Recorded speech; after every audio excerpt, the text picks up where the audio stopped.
we had an agreement with Robert that he would be the father to both of our babies. You know, this is my wife. We are married. We have always wanted a family. It's very important to us that the children are related.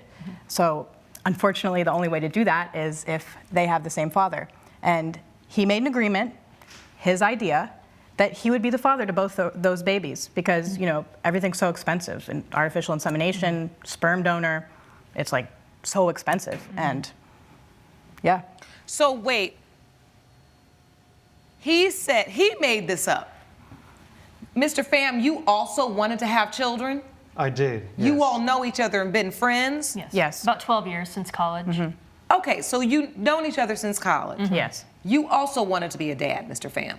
Yes. Did you make up the idea that, hey, I'll father your children, that way they'll be siblings, half siblings, siblings nonetheless? Well, initially I was pretty hesitant about helping them get pregnant, but because I've known them for so long, we were really good friends. So wait, they say you asked them. Did they ask you or you asked them? They initially came to me, but we agreed upon it together. Okay, that's your side, I understand. So you were reluctant at first, but then you agreed. That's correct. Why did you agree? Well, I've known these people for 10 years. We were really good friends. We spent a lot of time together. They make a beautiful couple and they're beautiful people. And, you know, they're unable to have this kid on their own. And so I agreed to help them with that. All right. Out of the kindness of my own heart. So he consented and you all started the process? Yes. Yes. We slept together. Yes. Oh, okay, so you all did it the old-fashioned way? Yep. Yes. Saved on costs? Yep. Saved on costs. Okay, Yes, got it, got it. Just use the parts that we got. Yeah. Okay, got it. So both of you, or who got pregnant? We both are. Yeah, we're both pregnant. Yeah. Oh, right now? Yes, Correct, right now. yes. Right now, Your Honor. We are both expecting. Oh, this is good. Okay. Yeah. So you're both pregnant right now Yeah. by Mr. Pham. Yes. Correct. And so were the genders revealed? Yeah. Yes. Okay, what are we having? I'm having a girl. Yes. And I'm having a boy. Okay, Yeah. all right, so we've got girl and boy. Oh, you all did really well. I That know, girl right? and boy, That's what I'm saying. We got it got done. All right, so we got girl and boy, and why is there an issue? I thought we're all happy. This means the plan worked. Why are you suing him for the cost of the party? He agreed to pay for it? He agreed to pay for it, and Is now Actually, is now refusing. Yes, Yeah. so at the party, it was at a restaurant that we rented out for $5,000. We invited our family, our friends, exes in relationships, because we invited the exes that we're still on good terms with. You know, we're all civil, we're all friends. yeah. That's big. You know, this is an adult And- relationship. yes. We're very Yeah, secure we're in our all- commitment. Yeah, and one of those exes happens to be my ex-husband from a handful of years ago. Okay. Yes. And More we're- the merrier. And we are on civil, positive terms. Yeah. And at some point during the party at the restaurant, I was speaking with Kevin, my ex-husband, outside of the restaurant, and Robert came up and saw us speaking and seemed to think that something was two ways going along romantically, consensually, and he thinks that he is now not the father of the child that I'm carrying. Oh, let him tell that part Yes. of the story, because I do want to hear from you, Mr. Pham. So you're at the gender reveal party, That's correct. the one you agreed to pay for. Yes, under the terms that they were my kids. Okay, well, that's understandable. What is it about her interaction with her ex that made you just fly off the handle and decide, I'm not paying? Well, she's saying they were speaking outside, Your Honor. I believe they were doing a lot more than just speaking outside. Oh, As a matter of fact, what did you see? well, there was a couple things. Initially, I saw them dancing very intimately on the dance floor. And when I say intimately, I mean it looked like they were having intercourse with clothes on. What? And on top of that, when they didn't think that anyone noticed, I saw both of them go to the side of the restaurant, exchange kisses, fondling with each other, doing God knows what else. And so that's when I approached them. Did y'all have liquor at this gender reveal? There I was sober, Your Yes, Honor. Kevin I was was sober. drunk. We were, of course, Yeah, not of drinking. course we were sober. But Robert had been drinking, and as had Kevin. It was open bar. Yes. Yes. So, Your Honor, I went up to them and confronted them about the situation, and that's when she was actually defending her ex-husband, talking about how he was so much better in bed and all of this crazy nonsense. It was just bizarre. But see, she was pregnant, so she said she didn't have a drink. Because you know, sometimes they say a drunk person's words are a sober person's thoughts. But they weren't drinking. So she started telling you how the ex-husband was better in bed than you? That's correct. Were you saying that, Ms. Marshall? I was not. And Oh, he's making all of this up. the interaction between Kevin and I on the side of the restaurant, from untrained eyes, looked suggestive. Kevin was drunk. He was happy for us that we are having a family, and he was getting a little affectionate, maybe overly affectionate, and I didn't want to cause a scene. I knew that he was happy for me, so I went along with it. So he was like hugging you Yeah. and I'm so happy for you, Yes. but being a little bit too handsy. Yes, and I knew he means well. It was not any kind of anything like that. You And weren't offended by it. You just felt like it was somebody that had had a few too many to drink and that was very familiar with you. Yes, So Your they Honor. were kind of overstepping the Yes. personal boundaries. yes, and I didn't want to make a scene at this party, so it was all fair game. So when Mr. Pham confronted you like, well, wait, if you like this with your ex, I don't know if this baby is mine or not. What did you say? Again, I was not making a scene, trying to mitigate the situation. Like, it's all good. There's nothing problem happening here. I don't know what he's talking about you are so much better in Mr. bed than I Pham, am. let me ask you something. Were you drinking? Like, do you think your judgment was impaired a little bit? Maybe you were just being a little paranoid. I don't or drink, extra. Your Honor. I You was don't drink at sober. all. You sober. You saw what you saw. I saw what I saw. What did And you as- see? I saw hands going in places where they shouldn't have been going, Okay, Robert. Okay. lips making connections with necks, and it was just a situation that shouldn't have happened. It just was. So once you confronted her and she said, listen, it's nothing. Like, he's had some drinks. I'm fine. There's nothing. I'm not. That did not ease your doubt? Not at all, Your Honor. I know Ashley. I've known her for 10 years, and there was a look in her eyes that let me know that there was something much more going on with her and her ex-husband. And you know what? His ex-husband even looked at me. Her ex-husband even looked at me and told me that they wanted him initially to be the father. Oh. And that was another red flag. So he said, So he was like, listen, they wanted me to be the father at first, but I didn't want to do it, so now you're doing it. That's correct, Your Honor. And now you have doubt. And now I have About that. just Ashley's baby or Katrina's as well? At the very least, Ashley's baby. And I don't know if Katrina seems to be completely content and enabling this whole situation. Robert, so if she's cool with that. you know that that's it a makes me reach. question whether That or not is such a she's reach. also having sex with You know other what? We men. are in a committed adult relationship. Oh, I just had a light bulb. So are you feeling like they may have been having sex with her ex and you because their intent was to make sure they conceived? So maybe he was a part of this too, and whoever gets us pregnant first, we're pregnant. That's correct, Your Honor. And if I'm You going to be think paying, that was the plan? from what they told me, that wasn't supposed to be the plan. From what they told me, I was supposed to be the father. Correct. And if And I'm you supposed are. to be the one Because paying, then are they the wouldn't be father. siblings because one of you could have gotten, yeah. Correct. Yes. But your point was maybe they had tried this previously with him and now they're trying it with me. Okay, today's case might be the wildest setup we've covered. Two women, married to each other, asked their guy friend of 12 years to father both of their babies, not through a clinic, not through a donor bank the old-fashioned way. Sir, free of charge, save on costs. He even says it himself. Fast forward, both women are pregnant, boy and girl. Dream come true, right? Nope, now he's refusing to pay for the $5,000 gender reveal party he agreed to fund, and the reason is absolutely unhinged. He says he caught his baby mama getting way too cozy with her ex-husband at the party, and now he's questioning if the baby's even his. Sir just went from, I'll father your children out of the kindness of my heart, to, wait, whose baby is this actually in the span of one open bar? And that's before we even get into him accusing the wife of maybe sleeping with the ex too. This is not a gender reveal. This is a whole soap opera with balloons. Let's get into it.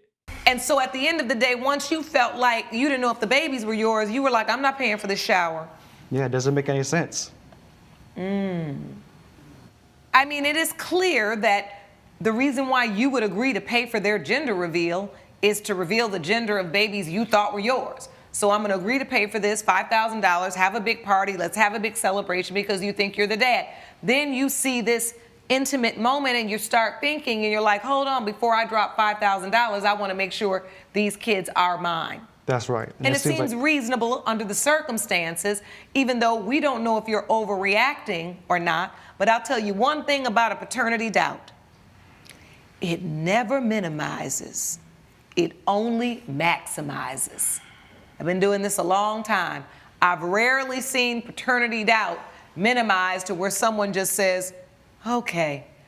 It usually just keeps festering and festering until you know for sure. So before we get to the ruling on the gender reveal party and the costs associated with it, I think it's important that we get the paternity results. My staff did have you submit to DNA testing, and I have the results. As it relates to the child, the unborn child of Katrina Marshall, it has been determined by this court, Mr. Pham, you are the father. You are the father. one of two. Oh, You don't need to make. you're serious about this. You have that much doubt. Well, it was Ashley. It was, I got it. Well, we have that result as well. You know what, Robert? You know that you're the father. You know that you're the father. You were there. We're gonna find out. We slept We're together. gonna find out. Okay.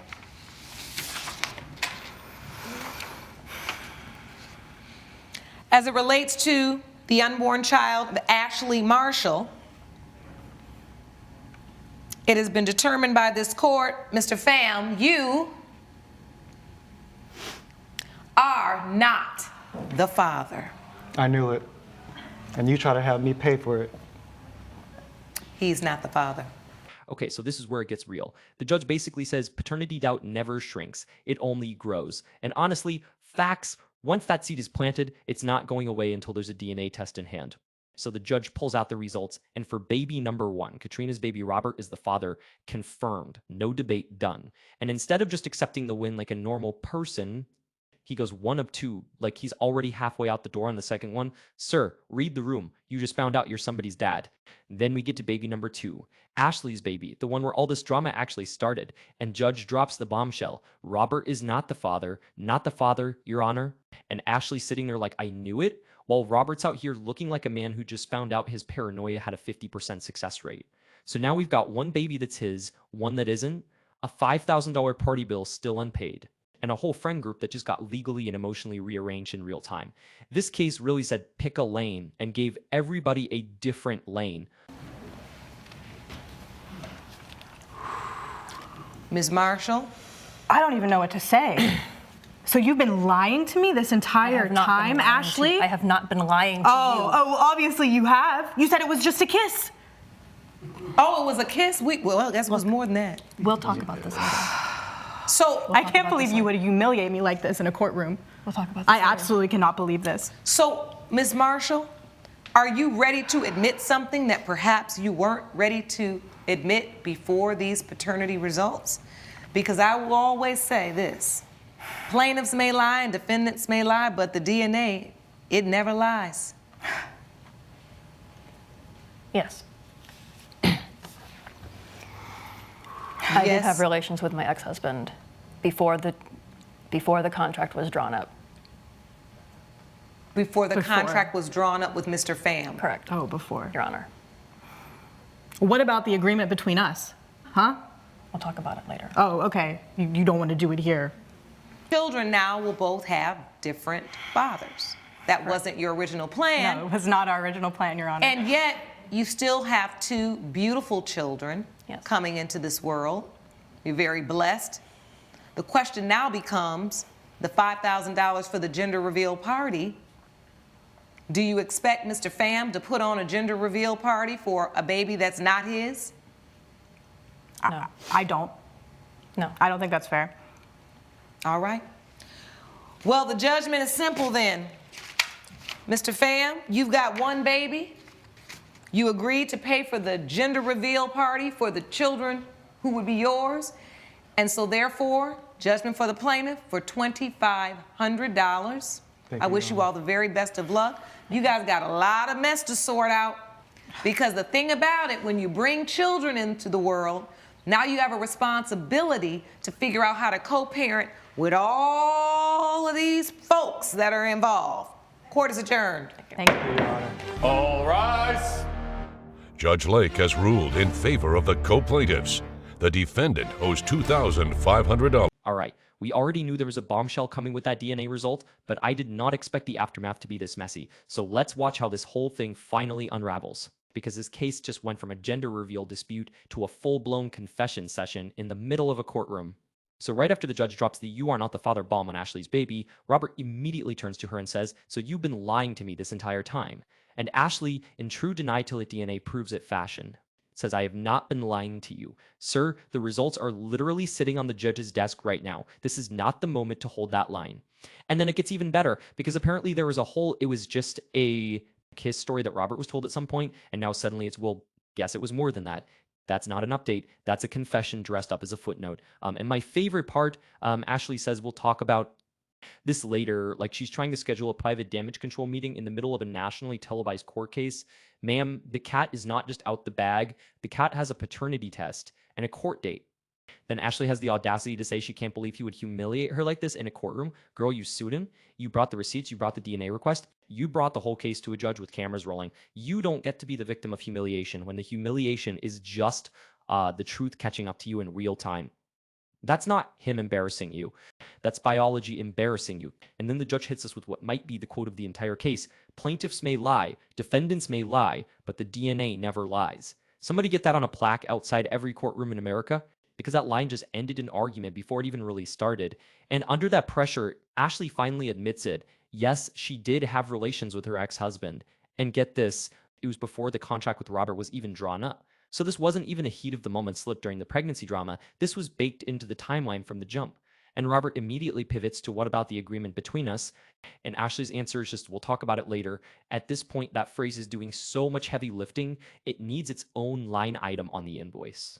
Now we get to the actual ruling, and the judge asks the question that honestly should have been asked way earlier. Do you really expect Robert to pay for a gender reveal party for a baby that isn't biologically his? And even Ashley, to her credit, admits no, that's not fair. So the judgment comes down clean and simple. Robert only owes for the child that's actually his, which cuts that $5,000 bill straight in half. Judgment for the plaintiffs, $2,500, not the full ask, not nothing, just exactly what's fair based on what the DNA actually proved. But honestly, the money was never really the story here, and the real gut punch is the judge's parting words. These two kids are now going to grow up with two completely different fathers, which was never the plan. And now this whole friend group has to figure out how to co-parent through a mess nobody saw coming when they signed up for let's do this the old-fashioned way and save on costs. That plan definitely saved money up front, but the fallout is looking a lot more expensive emotionally than $5,000 ever was. And that final reaction from Robert outside the courtroom, I'm stunned, I'm humiliated, I can't believe you brought us to court, but I still want to be in my baby's life. That is honestly the most mature response in this entire case.